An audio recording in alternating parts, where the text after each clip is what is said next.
he is a mover and shaker in mathematics with over 40 years of leadership experience. He's an expert in a lot of things: high quality mathematics instruction, reversing underperformance in schools, improving adult education, assessment development. And he also is an expert at K-8 mathematics and what is appropriate for our younger children. He's told me that he is a big fan of Gigi in terms of some of the things that we're doing with ST Math. And so we're glad to have somebody who can talk a little bit more about mathematics and what we're doing here at Mind Research Institute. So with that, I'm going to hand it over to you, Mr. Steve Leinwand. And his topic today is making math fun and engaging again, some things to think about and on which to act. So I just want to add one thing as perspective to what Deb just said. So people say, what do you do? I do math. Well, what grades? I said, well, I do basically K-12 mathematics, and I'm a change agent. That's what today is about. Today is about how do we make math fun and engaging again? How do we change back so that we are sensible and rational and humane? How do we have a range of examples? All you need to know is that fundamentally, I do only two things in this world.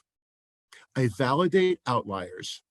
Most administrators find me a royal pain, you know where, because I immediately identify the 3, the 4, the 6 teachers who are pains in the neck because they're serving kids, because they are outliers, because they question. And our job is to empower our students. I think that the only way that you empower students, if you've left the classroom like I have, or if you're an administrator, or if you're a coach, is by empowering their teachers.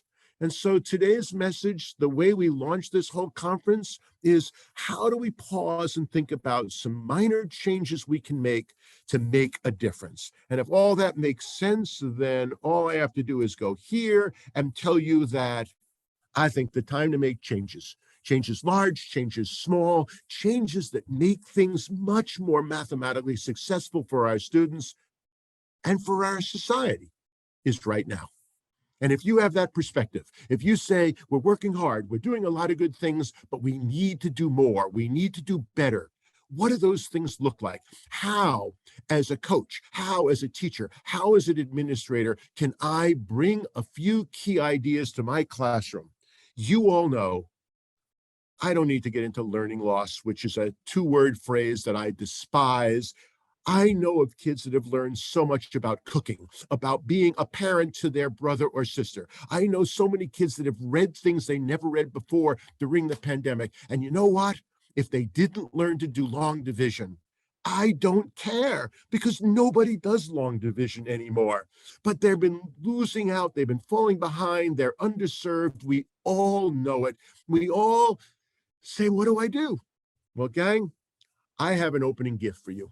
I just want you to see some of my thinking during the pandemic. I want you to recognize that first and foremost, if you care as I do about the future that we are giving to our students, to our kids, to our grandkids, you are indispensable. Because much to my amazement, I am 73, about to turn 74 years old. I never thought I would see World War II again in my lifetime. And lo and behold, there's World War II going on in the Ukraine right now.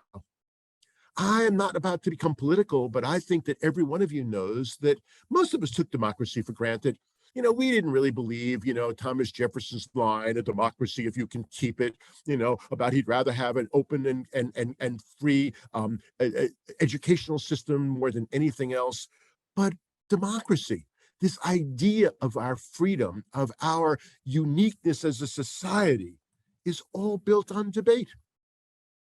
It's not the one right answer. It is about compromise. It is about debate. It is about discussion. We honor in our social studies program the Declaration of Independence. We honor the Constitution. We talk about the great speeches of our time. We talk about what do we do right now about fentanyl? What do we do right now about solving the problems we have? What do we do about the issues of racism in our society? What we have to debate them. We have to discuss them.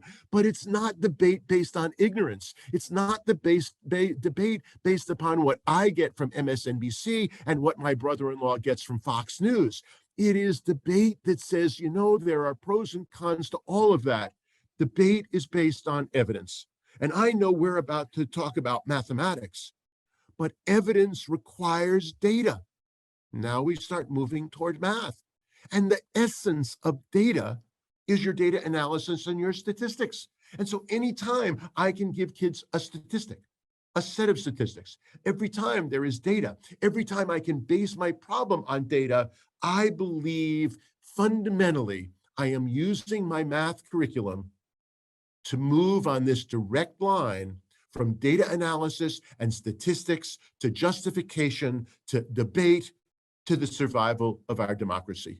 And so that slide is my gift to you as you think about how schools are not just the places where kids come to be able to do well on tests, but schools are places where we churn out people who can become the kinds of citizens and workers and colleagues that make this the kind of ideal place that it needs to be. And so my post-pandemic perspectives are pretty straightforward. I mean, we've learned an immense amount since March of 2020. It's hard to believe that we're about to get to March of 2023. We are still paying the price as a society and as a school system for what happened to us, the disruption. And all I want to do is pause and say, please recognize that the new normal has to be new. That this return to normal has got to be a different, better normal. Hey, gang, we learned that we really have to remember to be more human. Every teacher that tried to conduct classes on Zoom and on Google Classroom and on all of those places, everyone learned that we had to pause. We had to ask, how are you doing? We didn't start our Zoom lessons with, today we are going to find how we can add fractions with unlike denominators. We didn't turn kids off with an off-putting objective. We started by saying, so how are things going, right? How's things going within your family? What'd you have for dinner last night, as we'll talk about in a second. We learned that this idea of social emotional learning, right, is not critical race theory. Social emotional learning is what great teachers have done for their whole career. I walked into this classroom this morning, and the first thing I saw was every kid was greeted by his or her first name. Welcome, I'm glad to see you. It's nice to be here. The kids felt welcome in this high school classroom of all places. We learned that gray hair is beautiful. Every one of you has colleagues that know that no one cares about changing the color of their hair. You don't have the time for it. Gray is beautiful. We learned that waist down attire shouldn't matter. If I wear sneakers, you can't tell. So long as you know I have a collared shirt on, I pass the dress code, right? We learned, teachers learned for the first time in large numbers that they knew a whole lot more than they did. The days of administrators telling us what to do disappeared as teachers realized no one could tell them how to orchestrate things. We had 2 weeks to get ready for a whole new world of teaching. And we learned that the only people we could really depend on were our colleagues. And we found subversive ways to say, how are you doing it? What are you doing? We did sharing and all. And in fact, administrators learned that they could sit in on all kinds of classes sitting at their desk or sitting in their home or sitting in their kitchen and be able to observe and participate in lessons and not have to walk in and out and be interrupted. So I just think there's lots of cool things we learned. And the point today, we learned that going along to get along often fails our students. That's what I see. That's what I hear. That's what I read in Twitter and all that stuff. And so my post-pandemic aside is, before we turn directly to shifting instructional practice, I'd like to ask you to pause and continue and consider exactly what I think we've learned during these past almost 3 years. And there it is. It's time for us to recognize that we are over-testing. It is time for us to recognize that our tests are multiple choice drivel that have nothing to do with thinking and reasoning. It's time to recognize that we focus so intensely on the tests, thinking that test prep would make a difference, and forgetting that there's more to life than just covering content. that it often is kids feeling like they belong and relationships being built in our classrooms. It's like, how do we take kindergarten and extend it all the way through 8th grade, as opposed to, oh, I have my teacher evaluation is coming up and I have to put the objective on the board, and then I have to have this, and then I have to have that, as opposed to, yo, wait, chill. Let's recognize that we all belong here because I'm attending to the fact that your lives have been disrupted. They've always been that way. And we've simply said, nope, it's math. It's the test. We have no time to do anything other than just get ready for it. I think we've learned that the social and emotional health are prerequisites for successful learning. If kids don't feel they belong, if kids don't feel that they are valued and welcome in our classroom because of what we do, then I think we have a real hard time ever raising test scores or supporting the critical kind of learning. Blah, blah, blah, blah, blah. That's the problem. We talk at it. We have lots and lots of words. What does that mean? It means that I walk into a 2nd grade class tomorrow, right? Ready? On your mark, get set. On your whiteboards, boys and girls, write what you had for dinner last night. And I'm wandering around the room. Oh, cool. Oh, I love rice and beans. Oh, what do you have? Great. Good. Put your whiteboards up around the room. All right. Hold them up because we're all in a circle, right? Look at what you got. It is unbelievable when we take 4 minutes to talk about the amazing array of different meals, even in crazy states like Florida, where we're so nervous about what we do because of the way that we are being monitored and all. I mean, no one can fight you for asking kids to talk about what they had for dinner last night. Kids learn diversity by our question. Kids learn about the different meals that people had. And then I love saying to kids in the bottom corner, how many people did you eat dinner with last night? Teachers, you need to know how many kids in your class ate dinner by themselves because mom was still working. They're latchkey kids. You need to know who had dinner with 8 people because they live in one of those extended families and grandma and grandpa are there. How many kids ate dinner with one other person? Was it a sibling? Was it a parent?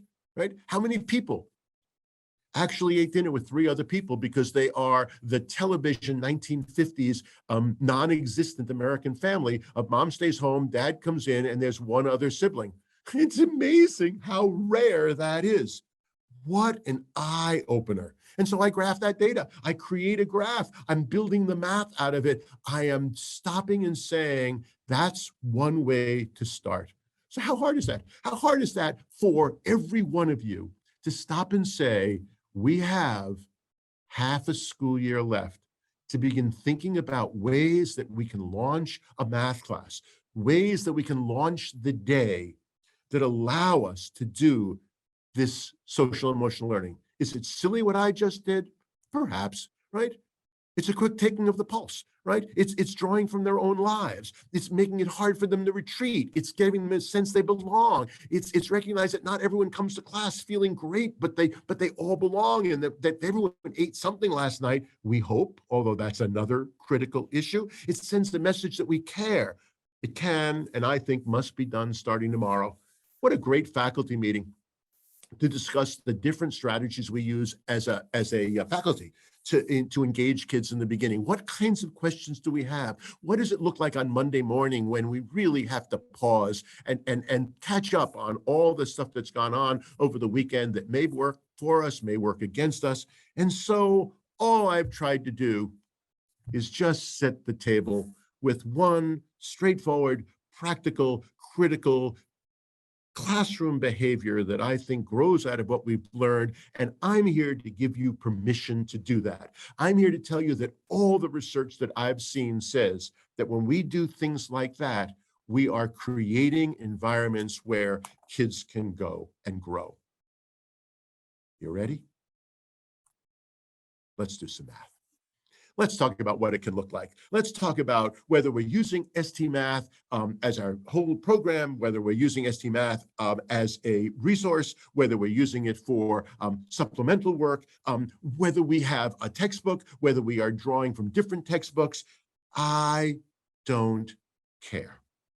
What I care about is the math that we teach is more than mindless worksheet regurgitation of things that are less and less important. Pause. Take your emotional pulse. Students tend to react when we say, let's do some math. Who's excited? Who's apprehensive? Who's sitting there very happy that you're sitting virtually and I can't see your face? Who's sitting now, right now going, oh, cool, that's neat. This, Steve's going to give me some math. I'm really excited. I mean, that was what was so hard. Everyone's wearing a mask. I lost all the cues that I have learned as an educator when I didn't have access to those kinds of things. And so here we go, straight from the 6th grade textbook. Right? We start right out in the middle of all things. 6th grade opens it up and bingo. Sarah has picked 2,605 apples. Sometimes you read it to the kids. Sometimes you ask one kid to read it. That kid doesn't shout it out. Most of the kids don't see it. We know that we have to hear it through our ears. We have to see it through our eyes. And so when you are in a classroom where it is just oral, you are hurting kids. When we're in a classroom where it's just visual, you are hurting kids. So I just take my textbook and it just has, I've got an electronic version. I've got this thing. I see more and more use of whiteboards, and I give kids straight out of the textbook. Sarah has picked 2,605 apples. She has 91 boxes. How many apples will Sarah put in each box if each box holds the same number of apples? I have 6th graders that are sitting there going, what the heck? I've got 1, 2, 3, two sentences. I've got one question, and I just throw it all out there. I ignore everything I know about universal design. There's no picture, right? There's continuous sentences. There's no hard returns, and it's wondering why so many students struggle so mightily with even one-step word problems. And I think it's fair to just do a giant ugh. It's brain numbing. It's like, who's Sarah? It's like, what are these boxes? But that's so typical. Right, that the brightest kids pluck out the two numbers, know that the 2,605 is much bigger than the 91. They convert the in each to the word divide, and they simply use pencil and paper or a calculator. They divide, they get an answer, they get the thing, they circle it, and now they get to do seven more problems just like that with little additional learning. You all know that I'm not making that up. This is a problem straight out of a set of instructional materials. This is exactly what happens because that's the way we were taught. We're going to do word problems. We know that word problems are important. We know that word problems are on the test. And so we use tricks. We use pluck the numbers. What do the numbers say? When what's really important here is not captured. And so all I want to do is share with you the straightforward strategy of using questions and gradual reveal to make a fundamental difference in kids' lives. You ready? Right? And we wonder why so many students struggle. Take a deep breath. Good morning, my bright-eyed, bushy-tailed 6th graders. You are so lucky. We are going to adapt what the text bestows. Now, I tell you that as educators, I would never tell the kids that I'm adapting what the text does. We're going to go do some math. And so bingo. Boys and girls, read to me. Everyone reads, Sarah has 91 empty boxes. I don't remember what question to ask. I can't sort of keep track of all this stuff. I want all kids to be able to hear it and see it together all the time. And so I go, good, read it again. Everyone says, Sarah has 91 empty boxes. I'm doing reading. No, I'm doing math. Ready? What can you infer about Sarah? You all know that's reading. You all know that in reading, we have literal comprehension. Sarah has 91 empty boxes. We have inferential comprehension. We have so what can you tell me about Sarah? It doesn't say that. What can you make an inference about Sarah, right? In math, we have the whole notion of reasoning, which is basically based on inferences. And then you go back and so much of what we do is simply literal comprehension.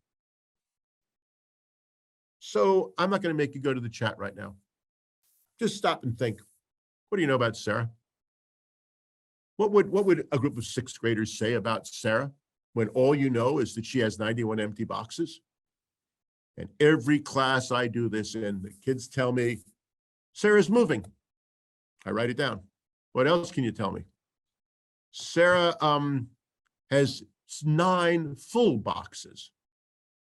Write it down. Sarah is a hoarder. I write it down. I go, what else can you tell me? Sarah's a girl. Well, great. I write it down. Right, what can you infer about Sarah? Great. Convince me that Sarah's a girl.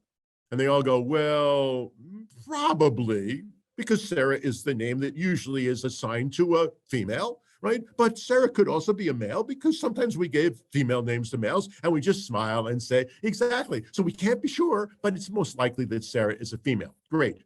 Sarah's moving? Turn and tell your partner how you know that Sarah's moving. And there it is.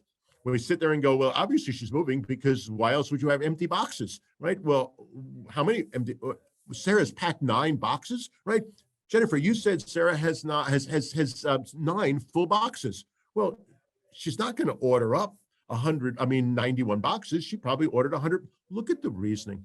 Look at what's going on in kids' heads when all I do is create an open tableau, an open platform, an opportunity to talk about these boxes and these 91, and that Sarah's a hoarder because no one else I know has. And the kids go, what's a hoarder? And we have a quick discussion about that. You know what I'm doing? It's the first time in half of my 6th graders' lives they actually cared about the character in the word problem. If they care about Sarah, then maybe they're going to care about what happened. Well, I got good news for you guys. Sarah has, now I think this problem is utterly stupid. I think this problem is insipid, but you know what? I don't have time to go change it around. So I'm going to focus not on the stupidity of the problem, the absurdity of telling any kid that she's actually counted 2,605 apples, right? And I'm simply going to say, well, that's what she has. Now, what do you know about Sarah? Turn and tell your partner. And the class just erupts. The class erupts because I'm building my mathematical lesson the same way I build my class lesson around, let's have some fun. Let's play with this stuff. Let's do these broader skills of reasoning and inferencing and all. And now I hear, right, the kid says, well, our group thinks that Sarah works on her grandparents' farm. Sarah lives on a farm, right? Sarah is obsessive compulsive. Wait a second. Before you knew Sarah was a hoarder, now she's obsessive compulsive. And the kids are sitting going, oh yeah, I know what that is. That's like, anyone that would count 2,605 apples is slightly obsessive compulsive. I'm doing vocabulary. I'm laughing. We're talking about mental illness in a positive way, in a way that is relatable, right? And so I've established this. Wonderful. I have the kids eating out of the palm of my hand because I have simply plucked the numbers out and used those 2 sentences. Go back. Notice how I changed the order. I'm more interested in the boxes than I am in the apples, right? I'm more interested in the fact that, what's going on. I haven't yet got to anything. And so then I asked the single most important question on this whole thing. What's the 91 tell us? What about the 2,605? Do you know why kids have got such problems with word problems? Of course you know. They don't know what the heck the numbers mean. They don't know what to do with the numbers, right? You know that I am a far better teacher when I have a class that says, so 91, that's the number of groups. Well, it's the boxes, but it's the number of groups, right? It's not the total. It's the total boxes, but it's not the total that's being cut up, right? I mean, the 91 tells us how many boxes, how many groups they're going to be, because I'm obviously going to do something with these apples. And what's the 2,605? There is no 4th, 5th, 6th, 7th, or 8th grade teacher that doesn't encounter 5 times a week. Do we multiply or do we divide? Just tell me that. You should all be smiling. You understand that. It's because we never stop and talk about what operation and why. We never ask kids to draw pictures of it. If we're going to talk about less is more, if we're going to talk about milking word problems, if we're going to talk about how they learn more from our questions than they do from our lectures and our telling, then just look about 3 questions so far, 5 minutes so far, and I'm finally getting to the second most important question. Why do I ever give kids the question in a math application when in almost every case, the kids can come up with that question and better questions, right? What do you think the question is? I've never done this without kids saying, well, about how many apples are going to be in each box, or how many apples, or what do you think, or what else? Right? And so we spend some time on the different questions and we say, is that a reasonable question? Does that question have an answer? Could you solve that question with the data that you have? That's what thinking and reasoning is all about. That's constructing a viable argument. And then I always throw in an estimation. You know how little estimation there is. You know that in a world of calculators, it is critical that kids have a sense of this. Admit it. Many of you hate it. Many of you sit there and go, no, I don't know, right? About how many apples do you think? That's actually a stupid question. I should just be asking, so will there be about 100 apples in each box? I love listening to kids say, 100 in each of 100 boxes is 10,000. She doesn't have that. Where did the 10,000 come from? No, wait a second, right? I've got 2,605 apples. I'll call it 2,600. I've got about 100 boxes. Divide by 100. Oh, that's like 26 apples in a box. Ooh, well, now we're starting to talk. That's where an estimate comes from. Convince me about the estimate. I spend lots of time on that question. Wonderful. You ready? Is there any more? Are we still working on this same problem? Yeah, we are, because now can you draw a picture? And in fact, can you create a number sentence? I think that you all know that's empowerment. That's sixth grade, using the idea of a number sentence for the kids who immediately know 2,605 divided by 91 equals the number, whatever. You know how many kids start with that and then cannot draw a picture. You also know how many kids could never come up with the number sentence if they can't first draw a picture. And they see a bar model. They see this total of 2,605 apples, and they see physically how they're chopping it up into 91 pieces. So what operation? Who's going to multiply? Who's going to divide? Why are you going to divide? You know that now we're talking about the depth of knowledge level 2. We're talking about, oh, I got to divide because I'm cutting it up. I've got to divide because I have the total and the number of groups. I have to divide in another problem because I have the total and the number in each group. Those are not easy ideas. When I have a picture, it makes it much easier. Notice, question, question, question, why? And then finally, ta-da! So, with your partner, that's the right question, about how many apples would be in each box if Sarah has 91 boxes and 2,605 apples, and we talk about how big the boxes are, and we go from there. And all I want to do is say to you, look at the difference between shut up, sit down, solve this ridiculous problem. Sending kids the message, you're smart, you got the right answer. You're dumb, you didn't get the right answer. And this discussion about the essence of all the critical aspects of the mathematics, of the Common Core mathematical practices. There's the estimation, there's the understanding of number, there's the understanding of operation, there's the pictorial representation, all because we ask these questions.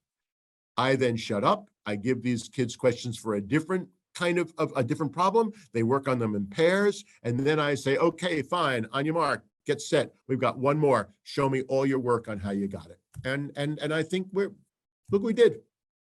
I moved from pluck out the numbers and convert in each to divide and go compute, to a world where mathematics that empowers kids, mathematics in a classroom where everyone feels they belong, a classroom that focuses on alternative approaches and different ways of seeing it.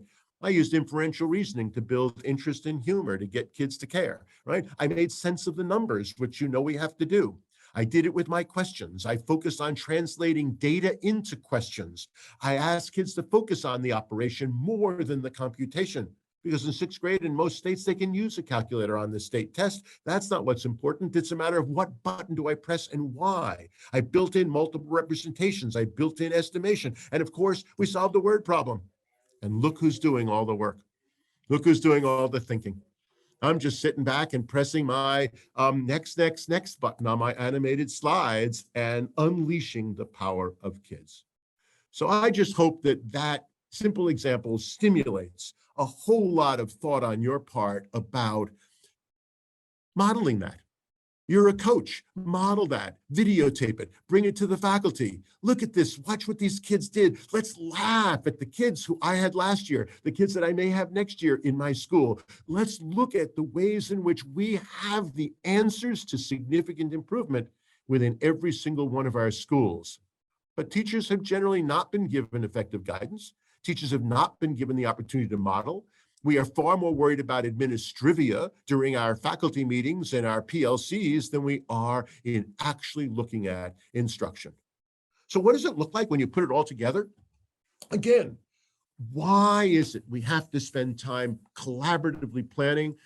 So this lesson is one that I've used all around the world for the last 6 or 7 years. I saw this lesson back in December of 2015 at the Success Academy Harlem Central Charter School.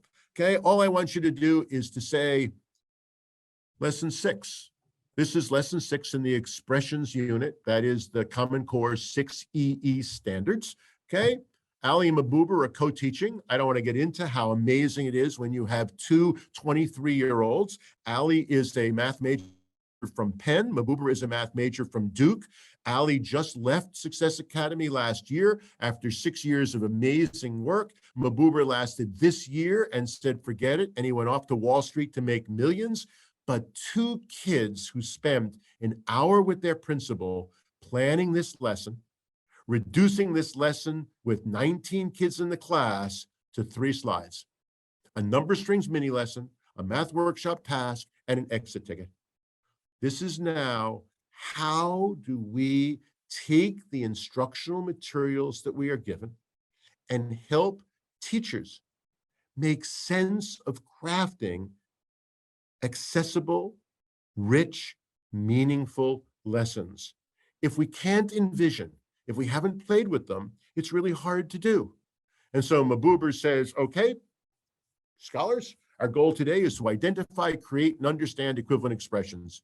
Blew my mind. I mean, I'm sitting there going, where the heck did this come from? I open up my little pocket iPad and go to the Common Core, and it says in 6th grade, 6EE, students will understand equivalent expressions. You know, the good thing about the Common Core is they use the word understand more than 200 times, right? But where did this identify? Where did these two brand new Teach for America kids in Success Academy know? Well, they talked about, you can't understand it if you can't create them. And you can't create them if you can't identify them.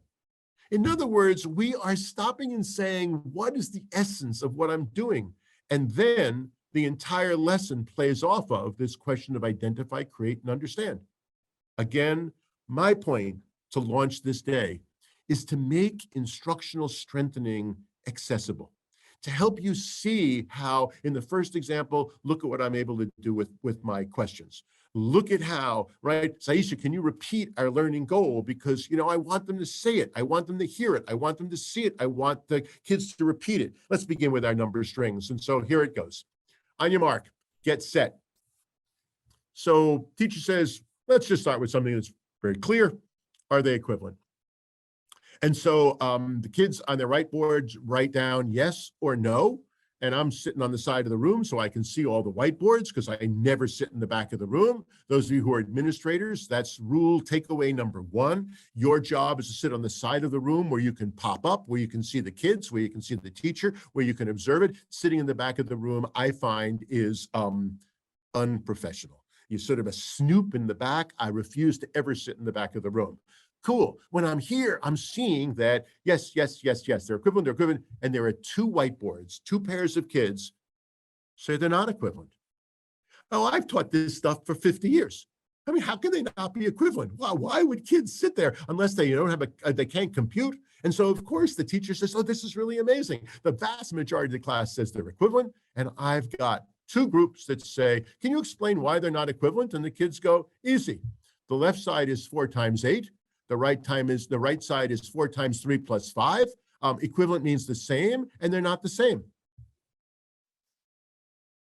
All the teaching I've done, it never dawned on me that I've got kids confused for days, weeks, months, because they're using the equivalent is the same, and there's no way those are the same.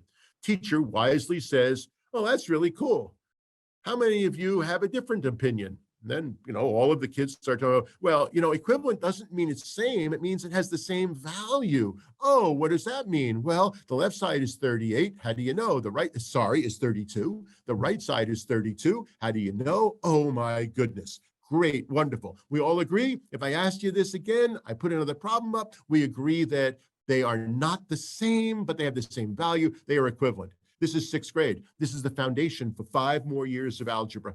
This is the first time that kids are actually solving an equation.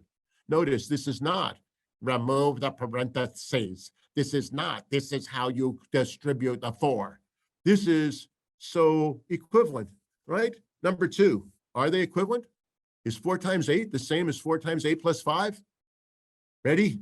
Turn and tell your partner. Always the equivalent, sometimes equivalent, never equivalent. Kids just look at it and they go, well, it's not going to work if A is 5. Look at the thinking, look at the reasoning, look at the planning, look at the way in which we start with this sort of straightforward number strings piece. Kids finally agree they're only equivalent if A is equal to 3. The kids are perfectly happy saying, well, it's the only number that works. It's equivalent to 1, 1, and 2. And then I simply reinforce that by saying, ready, on your whiteboards. Sometimes, always, never. And at this point, almost every kid in the room says, sometimes, but only if B is 5.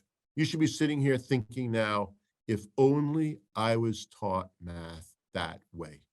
If only I had teachers that planned and that gave us this opportunity. And then I simply have a tickler. Some days I like doing this, some days I don't. It depends what kind of mood I'm in. It depends how I'm feeling about the class. That's the killer. But you know that at the end of 6th grade, that's what kids need to know. They need to know. And so in this class, teacher says, all right, work with your partner. What do you think? Once again, the back of the room where I was, one group says they are equivalent. The other group says they're not equivalent. And they end up convincing the kids that had it right, that they are equivalent, that in fact, they weren't equivalent. Why? Because no one said X has to have the same value on the left and on the right. If X is 3 on the left and 4 on the right, then they're not equivalent, or they are not going to be equivalent all the time. And I'm sitting there like dumbfounded about what I'm learning from my students by listening to them tell me what they think, by making them publicly say, I think it's this, I think it's that, I think it's not. The teacher was brilliant, realized that resolving this now was utterly foolish, and said, great, so that's the teaser, we'll come back to it, except I do need to tell you one thing. If X is 3 on the left, it's also going to be 3 on the right. If Y is 17 on the left, it's also on the right. In mathematics, you can't change the values of X and Y within an equation. Oh, good, great, clean, fine. All right, so now let's review it. Let's then move on. Look at this. It's another example of an absolutely god-awful problem stolen from Engaged New York. It's as if these kids had just been in my workshop doing the other stuff, but I want you to see what happens when instead of, good morning, boys and girls. Okay, we are going to study expressions and equivalent expressions and see all these things, blah, blah, blah, blah, blah. I mean, how many want to do that? How many want to read all this? So I'm sitting there mind-boggled by the fact that they use animation. I'm mind-boggled by the fact that they have hard returns. And I'm mind-boggled by the fact that Maboober says, all right, turn and tell your partner 2 things about Jan. Same thing. It's like all of a sudden, these word problems, this algebra, kids sit there and tell me, or they wrote on their whiteboards, or they have a discussion, right? Jan's in great shape. How do you know? There's always a justification. Well, she's riding her bike every day to and from work. Good. Tell me about Jan, right? Jan must be a teacher. Well, how do you know? She doesn't have enough money for a car. Jan lives in the city because, I mean, she can bike. I mean, if she lives out in the suburbs, she can't take her bike to school, right? How nice. Now, what do you know about Jan? Her normal route is 18 miles from home to work. Now the kids tell me she's crazy. Now the kids say that she's an Olympic bicycling trainer. Now the kids sit there and say that she's incredibly great shape. Now the kids tell me that, well, she wishes she had a car. Another kid says she has a DWI. And we sit there and go, what is a DWI? Well, obviously she has a license that she lost because she has to ride her bike to and from work. Okay, fine, cool. Well, one day she goes to a coffee shop on her way to work, on her way home. Now the kids are convinced that she must be a teacher because she needs coffee before dealing with the kids and after dealing with the kids. And I told you this was a stupid problem. Well, this adds X miles to her trip. What does that mean? Well, we don't know how many. It's a variable, right? Well, will she add some on the morning and some a different amount in the afternoon? No, it's the same X. Okay, she probably goes to the same coffee shop in some particular way. I think that you know that when we plan lessons, when we observe the implementation of lessons, most lessons live or die on the basis of the one critical question that we give kids time to wrestle with. And in this class, at this time, that question was right there. I watched the math knowledge of these kids just explode in positive ways because they knew Jan, they understood the 18 miles, they talked about the fact that she had a DWI, they have this variable stuck in there, and they write and show the distance Jan travels using, there it is, multiple representations, a diagram or a picture, and two different but equivalent expressions. There it is. That lesson was planned. That principal spent time on exactly that particular piece. This is not one of the lesson slides. This is my reproduction of what then appeared on all the whiteboards. Just look at that. Let's look at the two pictures. Look at the way I see it. Look at the way in which that distributed property that you were told was multiply the 2 by the 18 and then distributed to the X becomes this picture of areas. Look at the different ways the kids have it. Allie says to the class, oh, this is incredible. Find the one mistake. Now, I'm sorry, that is not nice. In fact, some would argue that that's sadistic when there is no mistake. But these kids just jumped in there. They couldn't wait to go find the mistake. It's the best way to sort of say, well, that's not a mistake. No, that's not a mistake. They find mistakes that aren't mistakes. Right? And they recognize that there are none, that they were set up, but now they understand that they are all equivalent. And then Mabuber says, all right, you got two pictures and you got 5 equivalent expressions. Which one uses the least amount of ink? It was unbelievable. I had never seen the distributive property and equivalent expressions reduced to 36 plus 2x uses the least amount of ink in all of these. What do they mean? All right, so one of you has a board that says 2 times the quantity 18 plus x. I don't understand. What's the 2? What does it mean in the problem? What is the 18? What is the x? Ladies and gentlemen, less is more. Depth of understanding, our questions far more than our practicing after showing and telling. And then there's an exit ticket far more complicated than any exit ticket that I'd ever recommend. But at this point, it was the third part of the lesson. It was a third on the math workshop, the strings, a third on the word problem. And then the kids had to fix every one of those that weren't equivalent. It was fascinating to see that they had no problem fixing B, the problem that we had on the first one, right? The first page, and they were all confused about A. Bottom line is, we were able to look at 19 slips of paper and know this lesson was a rousing success. How do we know it was a rousing success? Because all but 3 kids basically were able to convert all of these into equivalent expressions.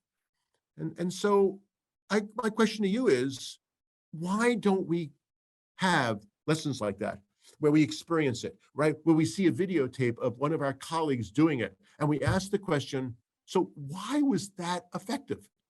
And instead of, this is a keynote, this is not a workshop. If it was a workshop, I'd stop for 10 minutes and we'd play in the chat room and all that stuff. But I'm setting up the day. I'm raising some thoughts that are going to be reinforced during the course of the day. And all I'm going to say is, the best news of all, have the answers. We know what makes a difference. We know what to look for. We know that it's not an infinite list. We know that it's not all that far removed from Charlotte Danielson's framework for teaching. We know because you just saw it on a video that in fact, It's the clarity of our goals. It's not starting today, we're going to do lesson 4.5.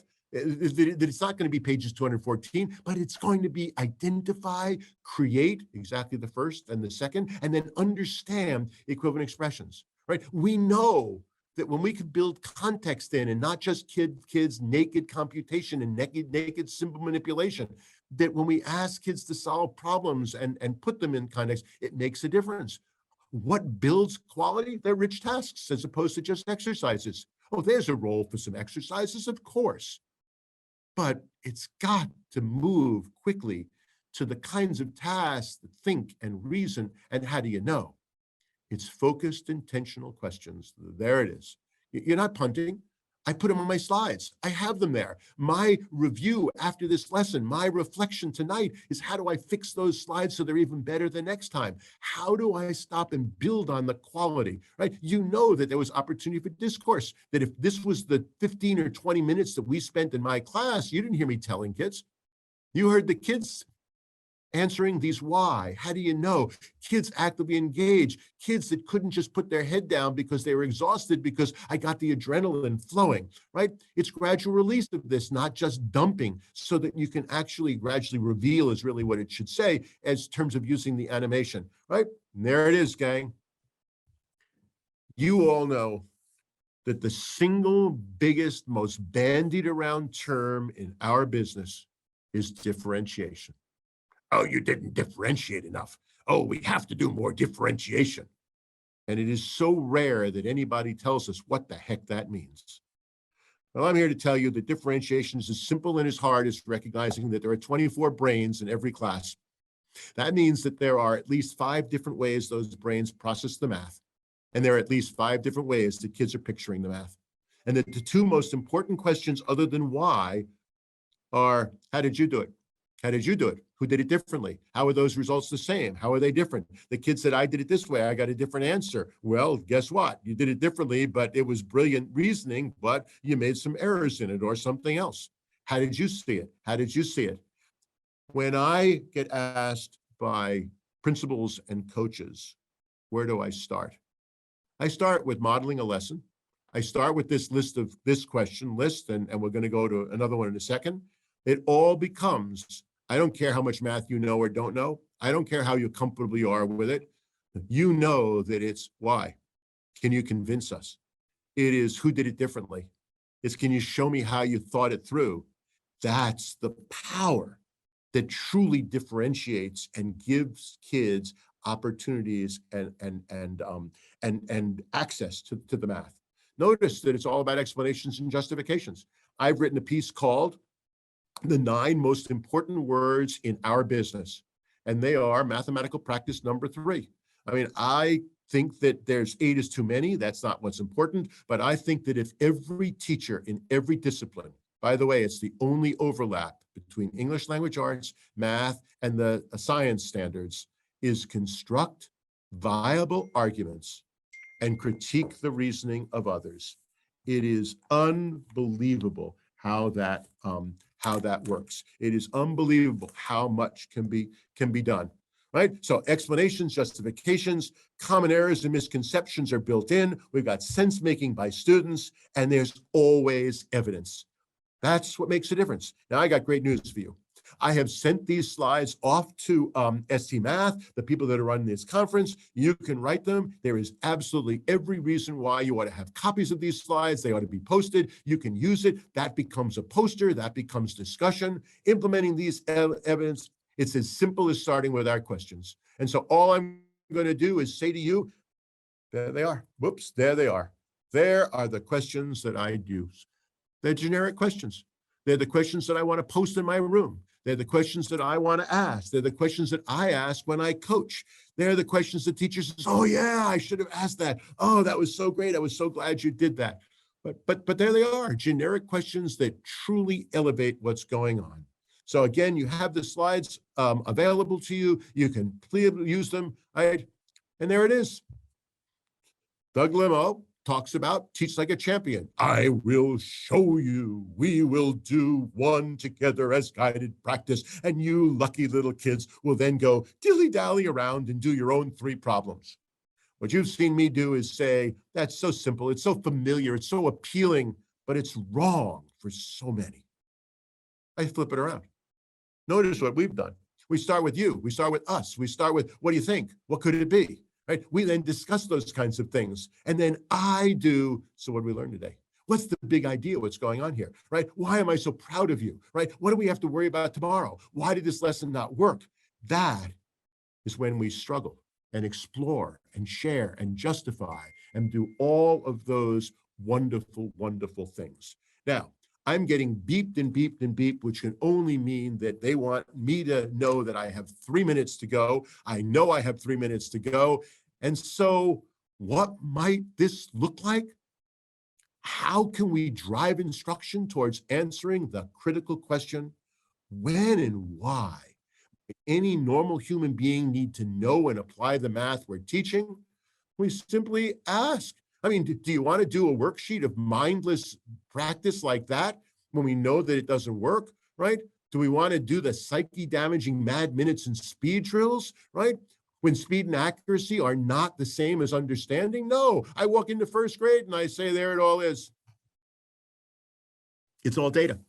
It's back to how do I make sense of data, right? The question is, what's the question, right? What do you notice? Well, I love what do you notice? I notice that it's very cheap. I notice this, I notice that. You see that the kids will just jump in, right? I write all those things down. I ask kids to justify it. Good, what's the question? It is unbelievable how my entire lesson is now based upon kids saying, how much would it cost for one of each? Kids saying, I have a quarter, what can I buy? What else could I buy? What's the most amount I can spend in this store? Can I spend 10 cents exactly? How many different ways? Can I spend 9 cents? No, wait a second. Oh, how interesting. Oh, there's a limit of 3 of each. What does that mean? In all of those ways. And the question is, so how do you know? And I'm not going to do this. Ladies and gentlemen, it has been a pleasure to sort of pontificate, to model, to share some of my excitement, some of my ideas, but more than anything, to validate your own understanding of these things.